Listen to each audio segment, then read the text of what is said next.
Hi guys, so today we're out at Redlands Mesa golf course. As you can see here, it is the #1 course you can play in Colorado and one of the top 50 most beautiful courses in the world, and I think you can tell why. Look at that view. So yeah, it's gonna be a fun day. I'm out with my friend as usual, and yeah, let's play some golf.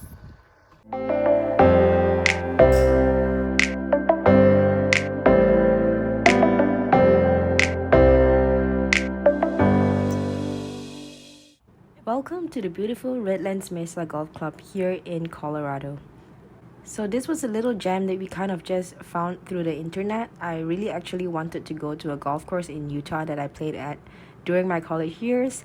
It's called Entrada, and I'm sure a lot of you guys would know it if you've been to the Utah area. It's a very known golf course. However, when I was looking for similar golf courses, this is one that came up, and you can see why it's such a beautiful golf course. Surrounded by this amazing view of these rocks, and that is one of the signature things that you see at Entrada. So I'm really glad to be able to come here and play on this new golf course. So I hope you guys enjoy this vlog, and let's play some golf in Colorado.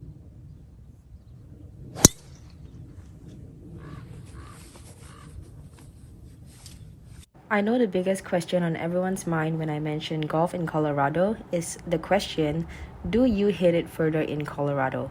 Simply put, I would say yes. So obviously this is not a tournament round, so I was able to use my Bushnell and use the slope element, which if you didn't know, with the new Bushnell Pro XE, supposedly it's able to measure air density or pressure or something in that regard. So it's basically able to tell you, for instance, when I go to Colorado, exactly how far I need to hit it, taking into account the difference in the air as well. Now, I'll be honest, I was a little bit skeptical at first because I was thinking, how does a little device like this measure air density? And also, let me just put a disclaimer out there. This video is not sponsored by Bushnell. This is just my personal observation. But based on my experience playing and using that slope feature, I actually feel like it's pretty accurate. So if you guys have the same Bushnell, or if you guys have tried using this feature as well, let me know. Is it just me, or do you guys think that it's pretty accurate as well?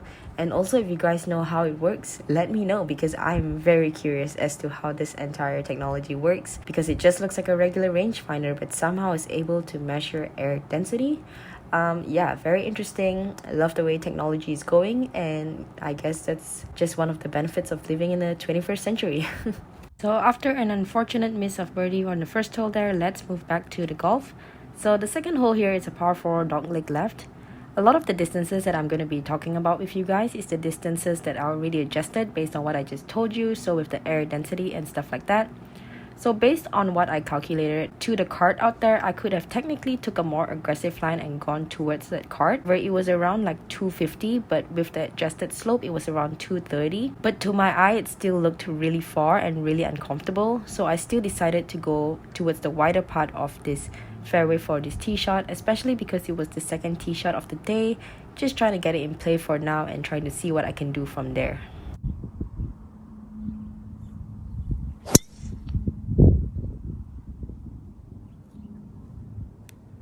Like you can see here, I was perfectly fine aiming towards the wider side of the fairway, which was the right side. Cutting the corner would have given me a shorter approach shot into the green. However, I only had about 130 yards, so I don't think that it was a significant difference. Also, I feel like towards the front of your game, it's more important to just play a little bit smarter, just get a good flow going, and when you're more comfortable with your swing, then you can start being more aggressive. You don't really want to spend 15 holes trying to make up for the errors that you made in the first 3 holes. So I feel like it's always smart to just be a little bit more conservative, and if it's working, just continue on with that game plan, and if it's not, then you can be more aggressive later on when you're more comfortable.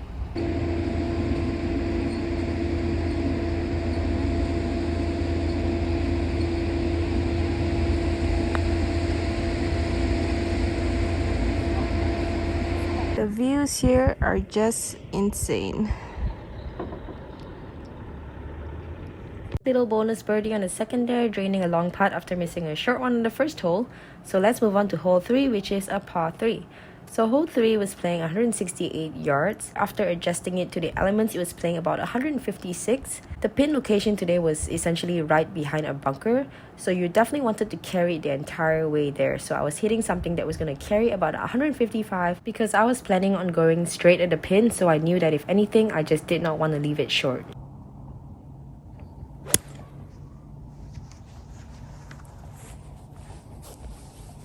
I hit a really good 6-iron, which left me with a short distance birdie putt over here on the third hole.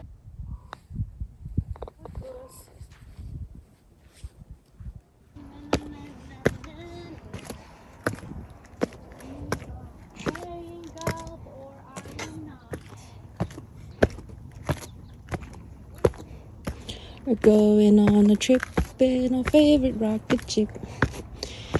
There's so much to find. Oh wow, damn. Wow. Well, clearly I'm not gonna be able to put the camera behind, so I'll show you guys what the hole looks like. Yeah, kind of narrow-ish, but I think there is space down the right side.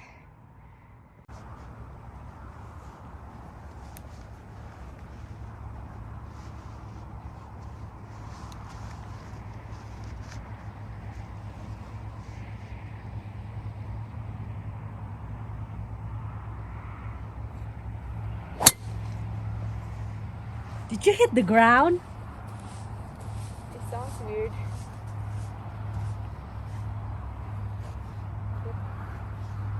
Dude, the entire tee box is a slope. Okay, so I 100% hit the back on my drive over there. Let's not talk about this, but I still ended up on a fairway at 93 yards, so no big deal. It was 93 yards playing about 85, but like you can see here, the pin is in front, so I needed to make sure that I carried it all the way there. So my plan here was just to hit a full regular stock 52-degree wedge.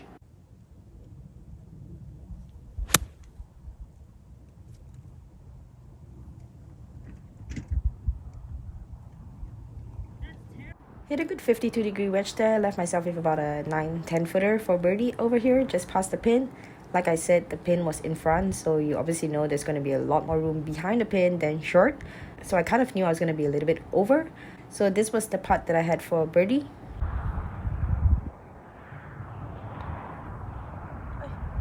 Definitely ended up being a lot more of a faster putt than I thought. But yeah, just a little tidy up here for a par on the fourth hole. Can't really see the fairway, so I'm gonna show you guys. That's the fairway. Probably gonna aim for the right bunker.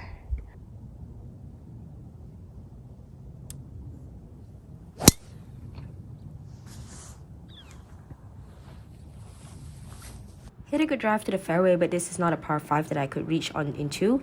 There was kind of like a rocky hazard thing in front of the green. I was on a downhill lie, but I decided to go with a 5-wood, and I was just going to try and hit a little bit of a cut. And the reason why was because since it's on a downhill lie, I expect it's going to shoot out quite a little bit. I didn't want it to shoot out too much because there was a chance that I could possibly reach the rocks if that happened. So I decided to go with a cut for that reason.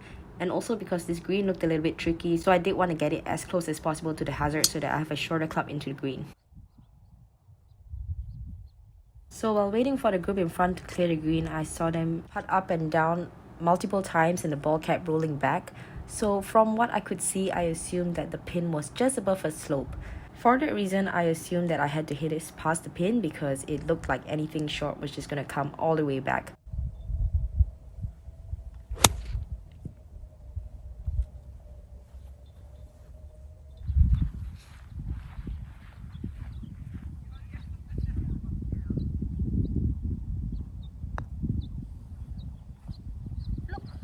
Wait, it's left or right?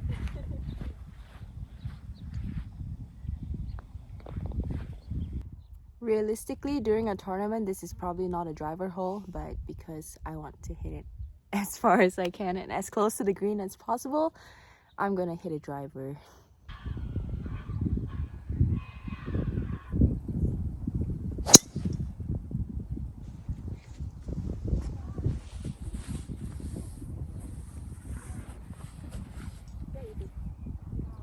Oh my god, I'm going out of fairway. I must use the water. So hit exactly the shot that I wanted to, but still almost ran out of fairway, and that is kind of why I said that this wasn't a driver hole, because I knew that there was a chance that I was going to reach the water hazard. If you watched my video before about placement, this is definitely not following what I told you to do in that video, but I really just wanted to try this shot to see if I could trust that cut shot, especially when it was a narrow fairway. And yeah, like I said, it's not going to be something that I'm going to be doing in tournaments, but just so that I know that I have that shot in my bag.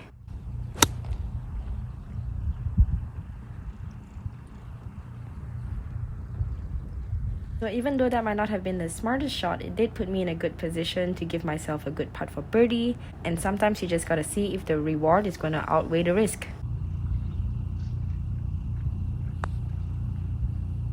Okay.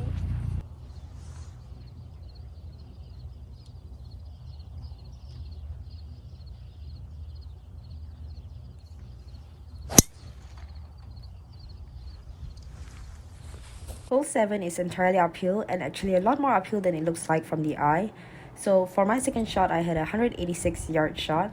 With the slope, it was actually playing close to 200, but because of the adjusted air density, the number that I had was 181. So I decided to go with a hybrid here because I didn't think that my 5-iron would be able to get there. But I was also trying to hit a cut because I felt like the hybrid was a little bit too much club. Safe to say this wasn't a shot that I was very comfortable with. Considering the entire hole is uphill, I assumed that from the back it was going to be not the ideal spot to miss because it's going to be quite a difficult chip coming back downhill.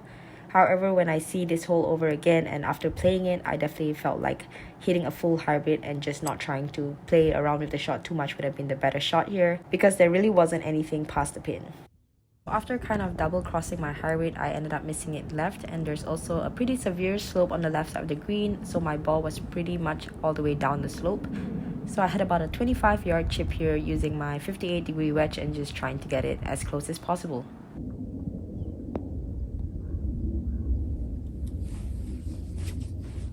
The chip shot was decent, but it definitely broke a lot more to the right than I thought.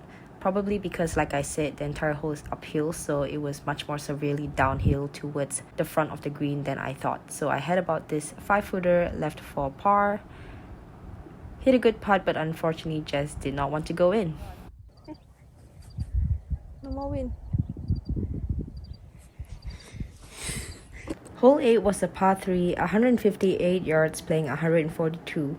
I walked onto this tee box with a 7-iron in my hand, and then the wind picked up a lot, so I went back and took my 5 and 6-iron. So initially I had a 5-iron in my hand, and I just changed to a 6-iron here, as you can see. When I was about to hit, the wind changed again from being into us to being right to left. So safe to say, in my mind, I was really not committed to this shot because what I really needed now with the wind change was either a 7 or an 8-iron. So basically, this is the result of a non-committed shot and definitely thinking a lot while I'm standing above the ball. So I pushed my tee shot, as you could see, and because I was severely overclubbed, I actually hit those rocks and I came straight down.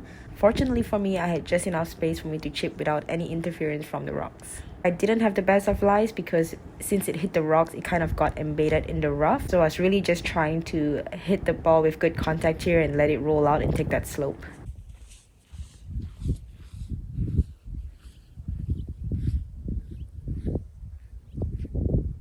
This isn't the best video, but I think you can see that my friend is chipping from the back of the green almost exactly the same line that I'm on, just completely on the opposite direction, and her ball essentially did not move at all. So for me, it looked like it was going right to left, but because I saw the way her ball reacted, I thought that I should take less break and almost go straight at it. So this is why I don't really tend to look at other people's putts even though they might be on the same line as I'm on, because I think that based on, the amount of spin, the ball speed, how hard you hit something, two people can be putting right on the same line and take different aims. So I think that unless I am not very confident in my line or I really don't feel like I've got a good read on it, then I would pay attention to other people's lines. If not, most of the time I think it's still better for me to just trust my own instincts rather than paying attention to what other people do. So this is a 9-hole out here. It is a par 4. Again, another uphill par 4, a little bit dogleg left to right. There is a lot of little trees out there, so I was just picking a target pretty far out and just trying to look at that target versus all the little distractions that's in front of me and just focusing on hitting that target.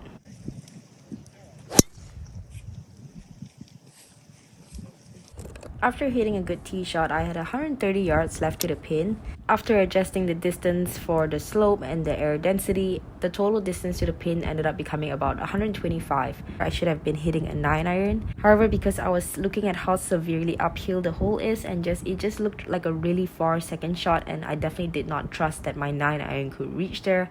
So I ended up trying to hit a really soft 8 iron, and this is definitely one of the mistakes that I make sometimes. Instead of trusting the shorter club and just trusting that it's going to get there, I try to hit a longer club without trusting it, and that's when I try to do funny things in my swing, and that's obviously when I'm not going to hit the best shots. So I think you can tell that not the happiest with that golf shot.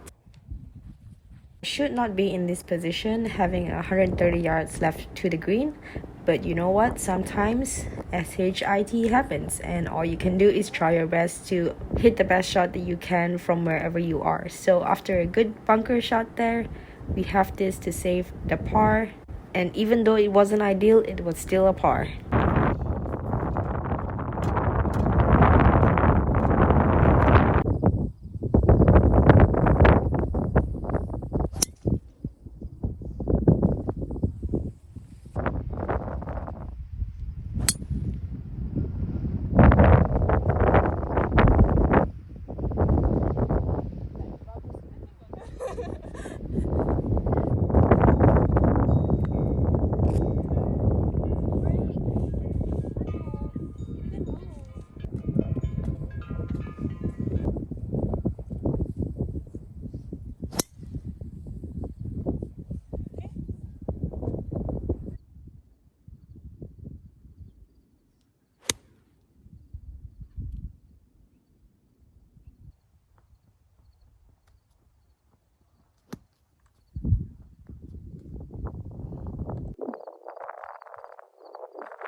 Pretty sure that's a ball.